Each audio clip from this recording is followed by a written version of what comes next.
As I woke up I had these thoughts drop in my head. The whisper of God, who said to me, I am going to teach you ballet. Because you must dance in life and with life. It is a motion, and you cannot stop. Is this real? I thought to myself. Now in a dream last night I was somehow standing or trying with confused anxiety to balance on wooden structures, rickety chairs and tables, creaky and flimsy, and 2 or 3 other people were there, standing and balancing themselves on the same uneasy structure, not to mention that these structures, and our balancing, were stacked, as though to add to our jeopardy, right next to a lethal precipice. And then the voice of God spoke, saying to me, they are thinking of you the whole time. Referring to the 2 or 3 people there. Why me? I asked, in the dream.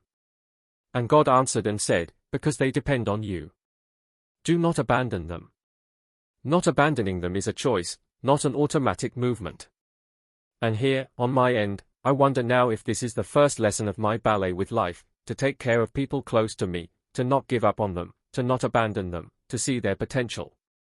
Later in the morning I had these thoughts in my head, an imaginary conversation, as though God said, do you see those dancers? They are dancing with a fake penis.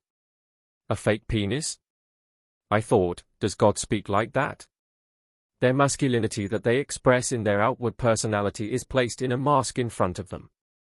They are presenting their masculine physical bodies to others, and say in their minds, over and over, see the shape, see the form, see the muscles, and be deceived by the mask, and see not my vulnerability inside. This reminds me here of something else I dreamt last night.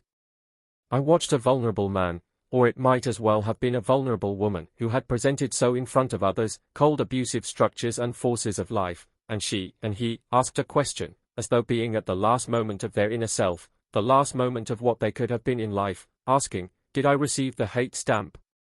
Which is to say, in our own words, the stamp of hate from others, or external systems.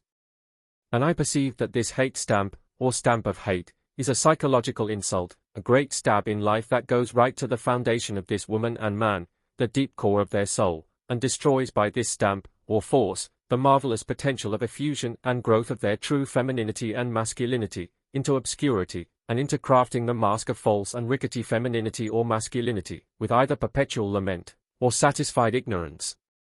The effusion of true masculinity and femininity can live again when we receive the kiss of God, the Son of God.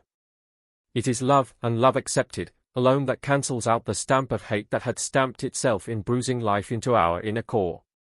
The true dancer who dances with life, must dance from the pelvis, not the head.